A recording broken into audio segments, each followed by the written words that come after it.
करते और सबसे पहले बात करते हैं सिटी सरकार को लेकर जारी जंग की। जी हां, शहर की सरकार को लेकर तारीखों के सामने आने के बाद से ही दोनों दल पूरी तरीके से इसको लेकर सजग नजर आ रहे हैं, इसको लेकर तैयार नजर आ रहे हैं। देखिए, मैदान तो तैयार हो चुका है। चुनावी रणनीति पर मंथन के बीच बीजेपी कांग्रेस ने अपने अपने प्रत्याशियों का ऐलान कर दिया। बुधवार को चुनाव समिति की बैठक के बाद कांग्रेस ने 3 और नगरीय निकाय के प्रत्याशियों की घोषणा की। कांग्रेस ने बीरगांव और रिसाली नगर निगम के साथ ही प्रेमनगर नगर पंचायत के वार्ड प्रत्याशियों का ऐलान किया। इससे पहले कांग्रेस ने मंगलवार को मैराथन बैठक के बाद खैरागढ़ और जामुल नगर पालिका परिषद के अलावा नगर पंचायत भैरमगढ़, नरहरपुर, कोंटा, भोपालपट्टनम और मारू के प्रत्याशियों की पहली लिस्ट जारी की थी। वहीं बात अगर बीजेपी की करें तो बीजेपी ने बीरगांव नगर निगम के बाद रिसाली के 36 वार्डों और भिलाई चरौदा के सभी 40 वार्डों पर उम्मीदवारों की घोषणा कर दी। खैरागढ़ में बीजेपी ने अभी तक सिर्फ 14 वार्डों पर ही प्रत्याशियों का ऐलान करती हुई नजर आई। इसके अलावा प्रेमनगर, भोपालपट्टनम और भैरमगढ़ नगर पंचायत में भी बीजेपी ने अपने उम्मीदवारों पर मुहर लगा दी है। तो कांग्रेस हो या फिर बीजेपी, दोनों खेमों में हलचलें बेहद तेज है। शहर की सरकार को लेकर जंग, 10 जिलों के 15 नगरीय निकायों पर होना है चुनाव और ऐसे में चाहे वो कांग्रेस हो चाहे वो बीजेपी हो, रणनीति बनाने में जुटी हुई है दोनों ही पार्टी। हालांकि कैंडिडेट्स के नामों को लेकर इस वक्त कांग्रेस तो एज में नजर आ रही है। रजनी हमारे साथ, हमारी सहयोगी तमाम जानकारी के साथ इस वक्त फोन लाइन पर मौजूद हैं। रजनी, सिटी सरकार के मिशन को लेकर दोनों ही दल पूरी तरीके से इस वक्त मुस्तैद नजर आ रहे हैं, तमाम रणनीतियां बन रही हैं। कैंडिडेट्स का ऐलान कर दिया है कांग्रेस पार्टी ने। हालांकि बीजेपी ने पूरी सीट के लिए तो नहीं किया, लेकिन कुछ कुछ जगहों पर बीजेपी ने भी पत्ते खोल दिए हैं।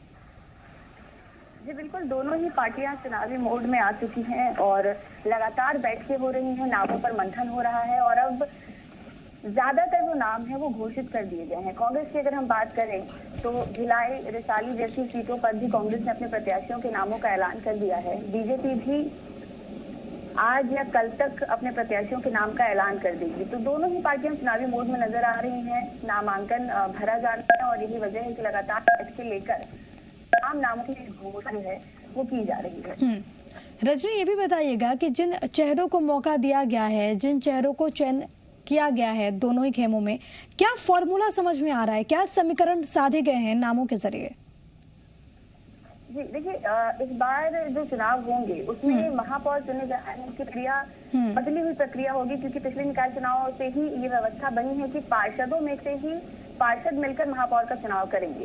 तो ऐसे में पार्टियां उन प्रत्याशियों को मौका दे रही है जिनकी स्थानीय पकड़ मजबूत हो, जिन पर जनता का भरोसा हो और जो जनता के मुद्दों को उठा सकते हैं, क्योंकि उन्हीं में से कोई एक महापौर चुना जाएगा।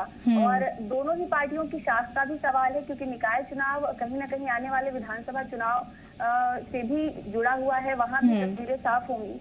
तो ऐसे में उन्हीं प्रत्याशियों को मौका दिया जा रहा है जो जनता से जुड़े हुए हैं और स्थानीय तौर पर उनकी लोकप्रियता अच्छी है। ठीक है, होल्ड कितना है इसको तरजीह दी जा रही है, लोकप्रियता के आधार पर भी कैंडिडेट्स को चयनित किया गया है। बहुत धन्यवाद आपका रजनी, तमाम बातचीत और जानकारी हम तक पहुंचाने के लिए।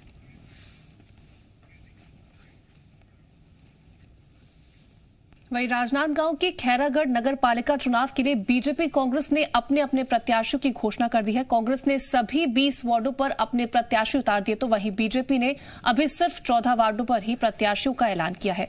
बीजेपी जिला अध्यक्ष ने कहा कि जल्द ही बचे नामों की घोषणा कर दी जाएगी। दोनों ही पार्टियां अपनी अपनी जीत का दावा कर रही हैं।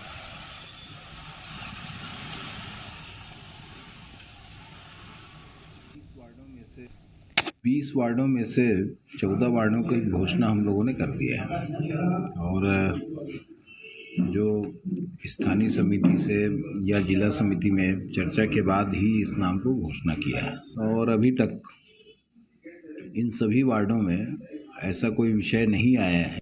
हमने सारी टिकटों जो बांटी है, जो दी है, तो सारे के सारे प्रत्याशियों की पुरानी पृष्ठभूमि को देखते हुए टिकट दी है। ये सारे के सारे योग्य हैं, जीतने के लायक हैं और सब लोगों की आम सहमति से, सारे लोगों के निर्णय के बाद ही इनको टिकट दी गई है। इनके ऊपर किसी प्रकार का आपराधिक मामला दर्ज मेरे हिसाब से जानकारी में नहीं है। तो वहीं सुकमा के कोंटा नगर पंचायत चुनाव में कांग्रेस के पार्षद पद के उम्मीदवारों ने अपना अपना नामांकन दाखिल किया। इस पूरे मौके पर मंत्री कवासी लखमा मौजूद रहे।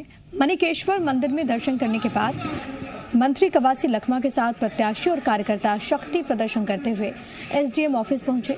यहां पर पार्षद प्रत्याशियों ने नामांकन किया। इसके बाद मंत्री कवासी लखमा ने कांग्रेस कार्यालय का उद्घाटन किया।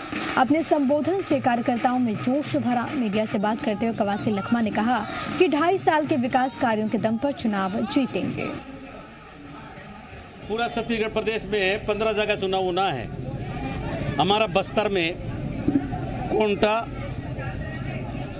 भोपालपट्टनम, बैरोगढ़ और नारायणपुर।